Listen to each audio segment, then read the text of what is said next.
जो बात बोली गई हर्षवर्धन जी, जो बात कही गई कि अखिलेश जी ने एक पीडीए का फॉर्मूला दिया चुनाव के दौरान, पिछड़ा, दलित, आदिवासी, लेकिन जब पद देने की बारी आई तो वो अब जब पद देने की बारी आई तो इस पर अब सवाल उठाए जा रहे हैं कि पद दे दिया एक ब्राह्मण को। मुझे नहीं लगता है कि मैं इस तरह से बोलना भी चाहती हूँ, मुझे अच्छा नहीं लगता है कि हम बोले पद किस जाति के व्यक्ति को मिला है, लेकिन क्या ये भी एक भ्रम नहीं है? देखिए सुचेता, सबसे पहले तो ये कि ये माता प्रसाद पांडे बहुत पुराने नेता है, विधानसभा के अध्यक्ष रहे। हाँ।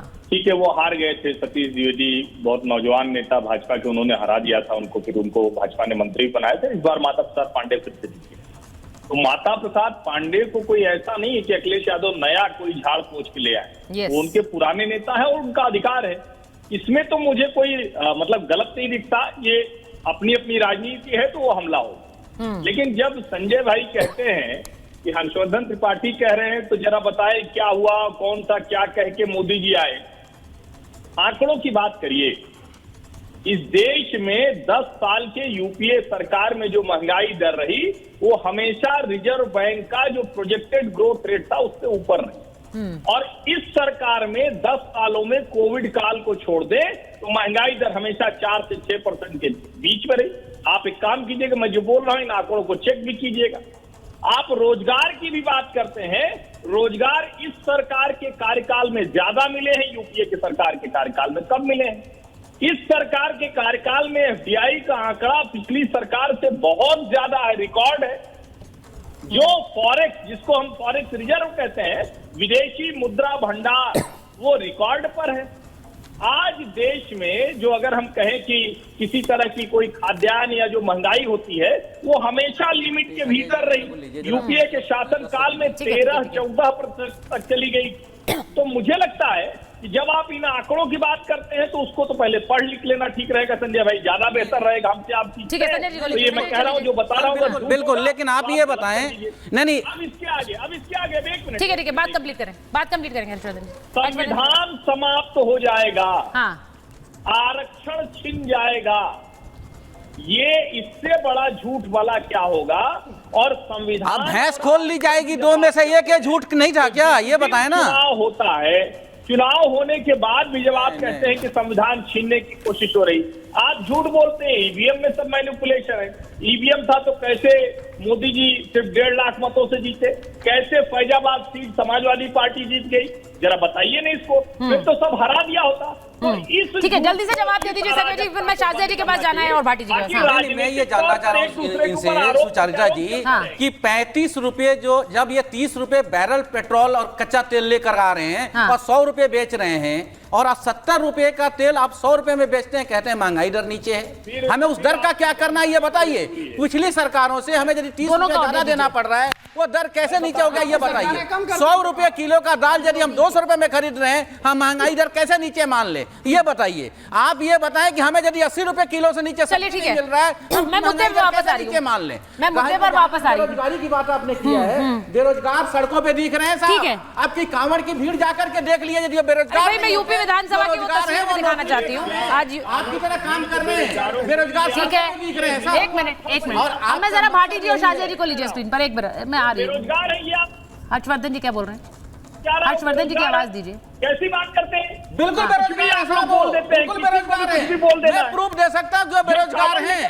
कोई भी रोजगार काम करने वाले को आप छुट्टी नहीं दे सकते। आप बताएं किसी ऑफिस का आदमी जो 1 सप्ताह 10 दिन के लिए छुट्टी लेकर के आओ, ये संभव नहीं है। सब बेरोजगारों की झुंड आपने बना दी है, देश को आपने आग में झोंक दिया, कर्ज के आग में झोंका आपने बेरोजगार। अच्छा ठीक है, मैं शाजिया जी और भाटी जी के पास जा रही हूँ, दोनों को स्क्रीन पर लीजिए, शाजिया जी और भाटी। मैं एक चीज शाजिया जी आपसे पूछा, ठीक है संजय जी हो गया, मैं एक बार शाजिया जी और भाटी जी के पास जा रही हूँ। अब देखिए शाजिया जी, ये जो बात उन्होंने कही, ये मैं एक हद तक सहमत हूं कि माता प्रसाद पांडे उनके बड़े वरिष्ठ नेता हैं, इसीलिए उन्हें आज अगर उन्हें नेता चुना गया तो उसमें उनकी वरिष्ठता देखकर चुना गया, उसमें उनका ब्राह्मण होना या ना होना वाली बात नहीं है, जिसको आप लोग उठा रहे हैं कि देखिए कहा तो पीडीए लेकिन दे दिया ब्राह्मण को।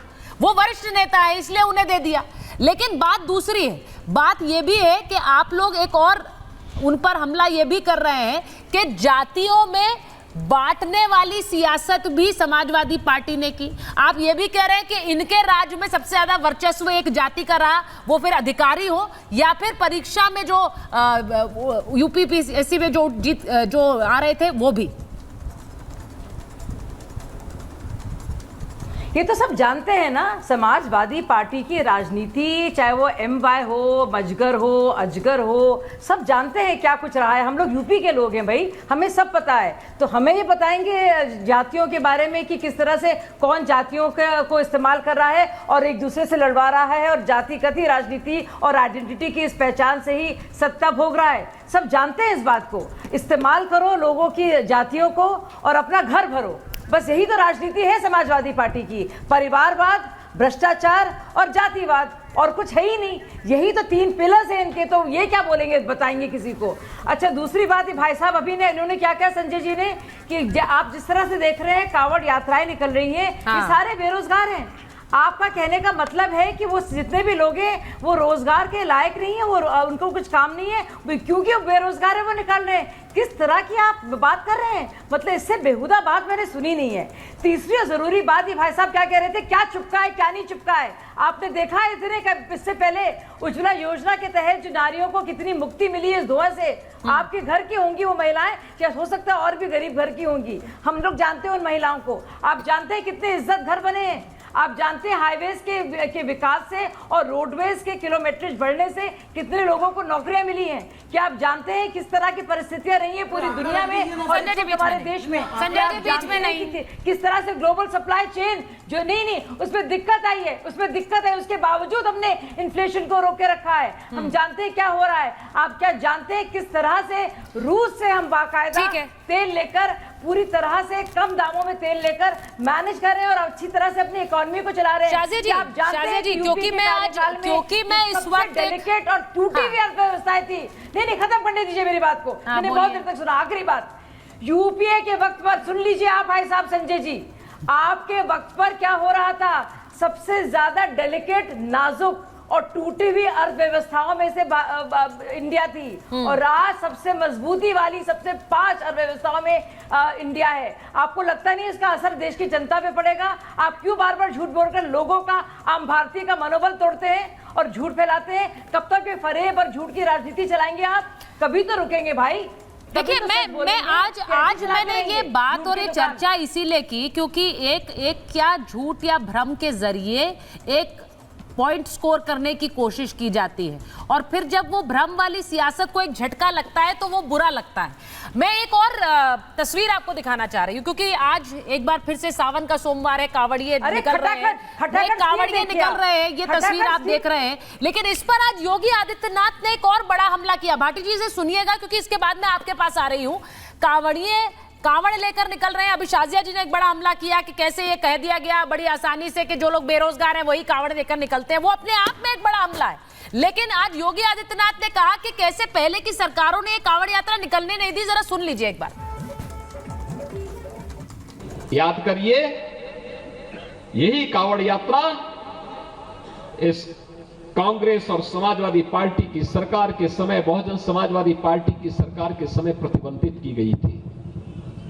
ये केवल एक कांवड़ यात्रा नहीं है, ये केवल शिव भक्तों का एक मंगल गान नहीं है, उनकी यात्रा भर नहीं है। इसके साथ रोजगार भी जुड़ा हुआ है।